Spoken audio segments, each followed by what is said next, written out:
¿Qué tal? Hoy te voy a platicar, siguiendo con la formación, conformación y funcionamiento del Consejo de Administración, te voy a platicar de sus integrantes, del perfil que deben de tener, características que te tienen que destacar y formar, así como los tipos de consejeros dentro de un Consejo de Administración. Así que no te separes, que comenzamos.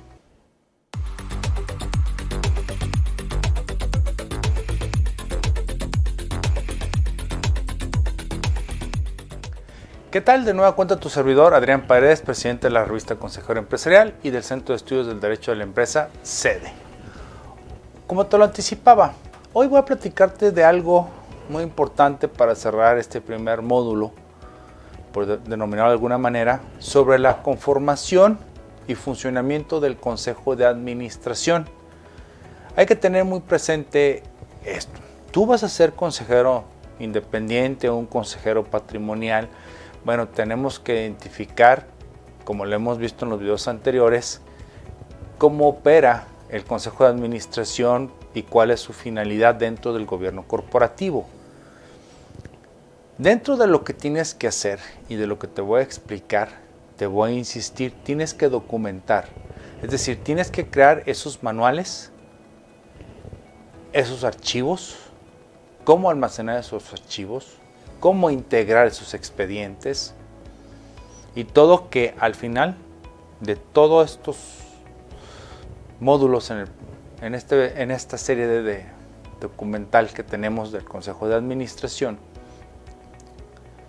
para que siempre haya evidencia, hay una verdadera implementación y no una improvisación de gobierno corporativo. Entonces, tú como consejero tienes que tener un perfil o irlo desarrollando o en su caso afinarlo porque ya lo tienes, o sea, ya nomás es enfocarlo a esto que vas aprendiendo. Lo primero que llegan a hacer de pregunta es, bueno, ¿qué perfil académico debe de tener? Creo que no es determinante, más bien la industria donde se encuentre la empresa de la cual vas a formar parte de su consejo de administración, pues tiene que ser adecuada. Hay formaciones académicas estándar que puede aplicar para todos los gobiernos corporativos, o en su mayoría, como pueden ser licenciados en Derecho, Contabilidad Pública y Financieros, por ejemplo. Pero nada me hace a marcarlos como las idóneas, porque yo creo que esas son las comunes. Las idóneas y las más importantes son cuando tienes que tener consejeros dentro de negocios que son muy regulados o muy especializados, como puede ser empresas de salud, como hospitales, donde es muy determinante que quienes lo integren entiendan lo que es la medicina, entiendan lo que es el ser humano, lo que es ser médico, porque por las otras profesiones que podemos entenderlo, podemos saberlo, podemos conocer las regulaciones y especializarnos, pero los aspectos técnicos finos que podemos encontrar en una norma oficial mexicana o en una norma ISO a nivel internacional, pues la mejor manera de aplicarlo es por quien lo conoce técnicamente hablando. Entonces allí es donde juega un papel muy importante el consejero cuando tiene una especialización, porque el giro o la actividad de la empresa así lo requiere. Igual si es una constructora, pues claro que ingenieros y arquitectos van a ser consejeros ideales. Por ello, dejo muy abierto, en mi particular punto de vista y mi experiencia, la inclusión, ¿sí? Y pues hay carreras comodines, como abogados, contadores y financieros. ¿Por qué? Porque siempre son importantes las finanzas, la observancia de la ley para poder evaluar los riesgos, y el tema de la contabilidad pues es muy amplia su aplicación. Ahora también, otra parte del perfil que tiene que tener un consejero es estar formado en lo que es y lo que busca un consejo de administración. O sea, la implementación de esta figura es una institucionalización que se está haciendo de una entidad. Por ende, debes de comprenderla independientemente de tu preparación académica. Aquí es donde médicos, arquitectos, ingenieros, contadores, abogados debemos de enfocarnos no a entender la ley del mercado de valores, no a entender los marcos regulatorios o las normas de información financiera o las normas oficiales, no.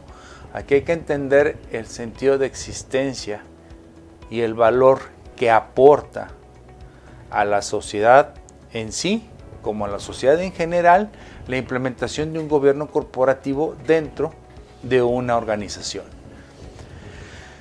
Y sobre todo saber identificar y aplicar muy bien en el gobierno corporativo los dos objetivos, que sí soy muy enfático en esto. El objetivo del bien social, es decir, mi relación con los stakeholders, clientes, proveedores, medio ambiente, comunidades, bancos, autoridades, etcétera, así como el bien común, ganar dinero, hacer utilidades, respetando las reglas y respetando a todos con los que me relaciono, pero en específico en este punto del bien común es con los shareholders. Aquí es donde juega un papel muy importante esa determinación y saber evaluar y tener presente cada uno de estos dos hemisferios al tomar una decisión. Si perjudico al stakeholders, ya estoy fuera, ya no estoy en un gobierno corporativo.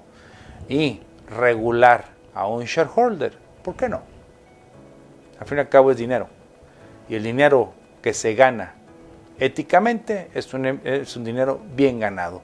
Y eso lo respetan clientes, proveedores, bancos y todos esos terceros relacionados. Así que es una característica que tienes que tener para saber identificarlo.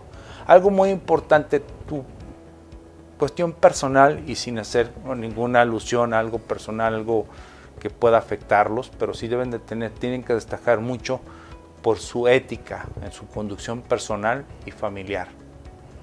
Esto no tiene que ver nada con inclusión o una cuestión de aspectos políticamente correctos, etc.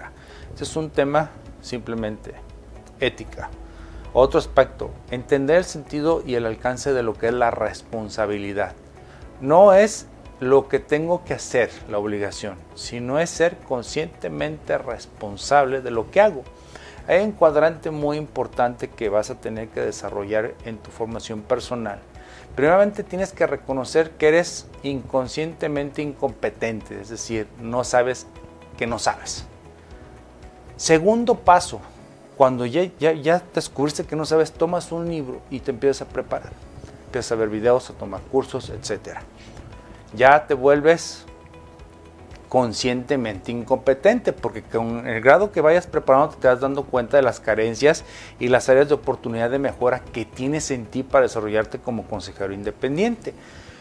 Conforme empiezas a ser más diestro en esta actividad y que de manera inconsciente te conduzcas dentro de las buenas prácticas de gobierno corporativo, en ese punto vas a llegar al tercer camino, cuando eres conscientemente competente, porque constantemente estás viendo lo que estás realizando y estás midiendo para estar evaluando, ¿sí? Entonces ya estás en un punto idóneo, pero la aspiración es cuando inconscientemente eres competente, es decir, que naturalmente ya lo haces y te comportas en tu día a día y con mucho mayor énfasis en tu desarrollo como consejero, sin importar que seas accionista, es decir, que seas consejero patrimonial. Eres tan independiente y tan consciente del momento de lo que estás haciendo que de manera natural lo haces, o sea, la inconsciencia de la perfección. Eso es lo que hay que aspirar. Obviamente es una cuestión aspiracional y enfoca hacia allá. Ahora, una parte importante que tienes que también tener es tener habilidad en toma de decisión. ¿Por qué?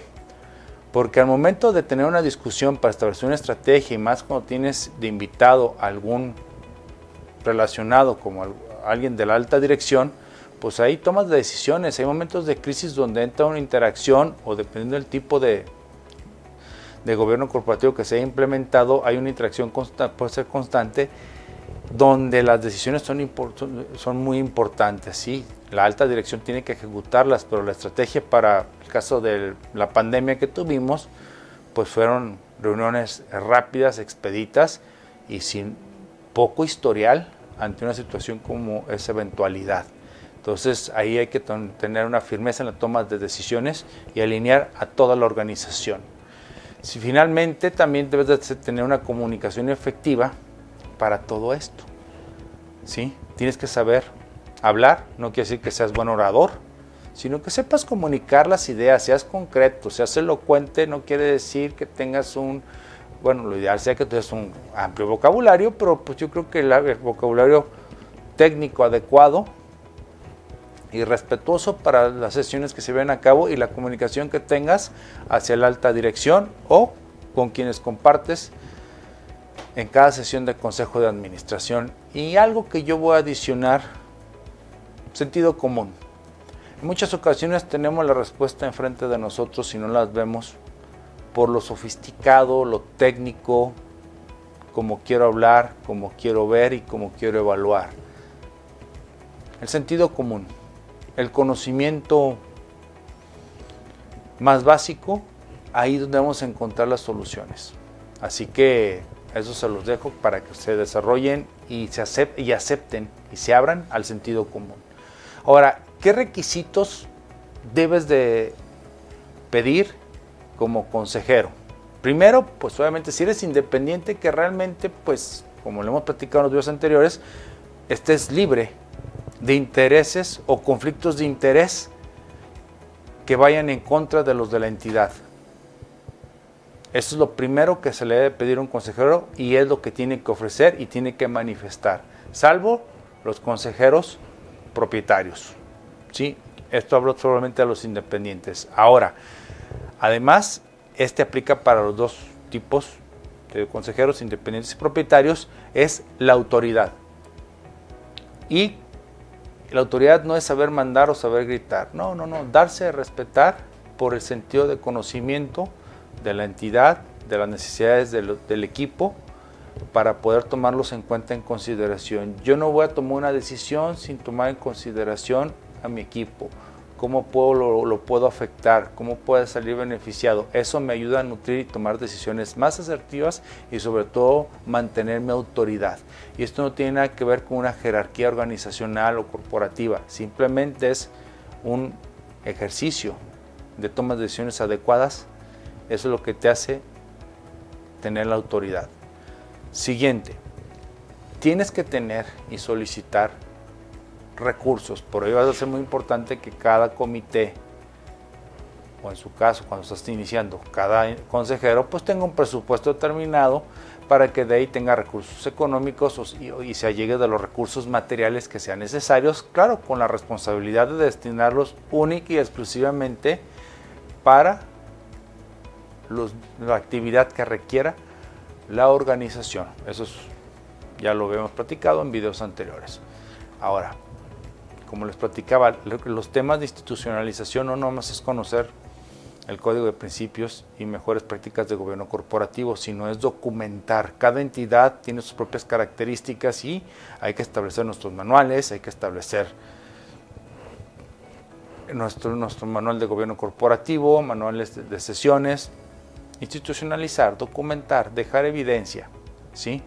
Y esos de los temas es también para dejar en claro cuáles son las funciones de cada consejero, sus responsabilidades y sus obligaciones. Sobre todo, en resumen, como lo platicamos la vez pasada, el deber fiduciario que tienen de conducción por la responsabilidad del lugar y del cargo que están ocupando. Tiene que tener también, tienes que solicitar, tener una línea de comunicación clara, como lo vimos en el video anterior, el medio que sea, pero que sea clara, directa y oportuna hacia tus compañeros en el Consejo de Administración, así como las líneas directas hacia las áreas de la alta dirección que podrías llegar a necesitar comunicarte. ¿Sí? Eso es algo muy importante. Y finalmente, algo que con lo que voy a concluir este video, pues bueno, es la clasificación de los tipos de consejeros que existen. Hay varias clasificaciones, yo lo resumo en 3. Vamos a encontrar que hay algunos países, algunos autores que manejan 5, pero realmente vamos a hablar de 3. Podemos hablar primeramente de los consejeros independientes. Como lo hablábamos, son aquellos sujetos que van a llevar a cabo un servicio profesional independiente que lo caracteriza por eso, por no tener conflictos de interés, y va a ser un pensamiento y una actividad profesional la que va a desempeñar en el área y para las funciones que fue contratado. Por otro lado, tenemos a los consejeros patrimoniales. Algunos les llaman consejeros independientes patrimoniales por mantener esa separación. Si bien es cierto, eres accionista, pero también eres parte del consejo de administración, eres un consejero patrimonial, pero se le agrega independiente para que tenga esa facilidad y esa encomienda de separar sus intereses como accionista a la imparcialidad de toma de decisión en este órgano colegiado, ¿sí? Yo en mi caso, cuando soy consejero patrimonial independiente, ¿qué es lo que hago? Pues me quito y no digo el de la gorra, simplemente es una cuestión de perspectiva. Hago a un lado mis intereses personales por los intereses sociales para cuidar primero a mis stakeholders, porque ya en la Asamblea General de Accionistas, pues ya veremos los temas con los shareholders, con mis otros coaccionistas, para poder tomar decisiones de relevancia. Pero si funciona bien el consejo con una muy buena estrategia, funcionará bien la organización y por ende se verá reflejado en utilidades que como accionista me veré beneficiado, ¿sí? Luego, esos consejeros patrimoniales, no hay que perder de vista, pues sí, se caracterizan por guardar una estrecha vinculación hacia la participación o tenencia accionaria de la organización. Entonces hay que saber manejar la faceta como accionista dentro de la Asamblea General de Accionistas y como consejero dentro del Consejo de Administración, valga la repetición de palabras. Y finalmente están los consejeros relacionados. Yo no soy muy fan de esto, pero tiene que haber un profesionalismo, pero los relacionados son aquellos que trabajaron en la entidad y pues se les contrata de manera independiente para que funjan como consejeros.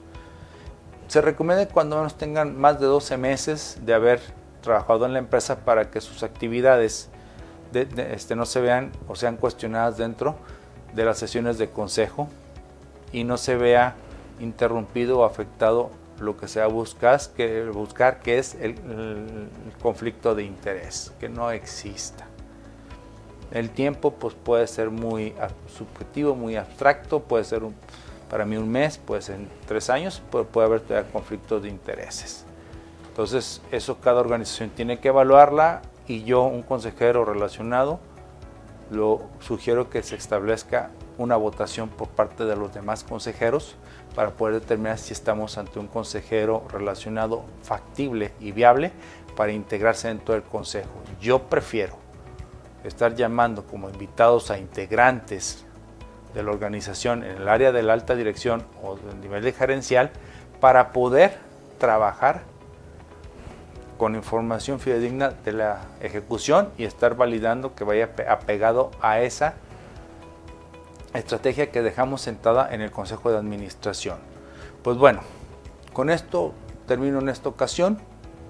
Seguiremos hablando ya de los comités en particular, de los 4 que sugiere el Código de Principios y Mejores Prácticas de Gobierno Corporativo para poder seguir con este módulo número 2. Pues me despido, ya saben, su servidor Adrián Paredes. Nos vemos en la próxima. Chao. Suscríbete a nuestro canal, ve todos nuestros contenidos y sobre todo espera grandes sorpresas de Consejero Empresarial y toda la familia que la conformamos. Gracias.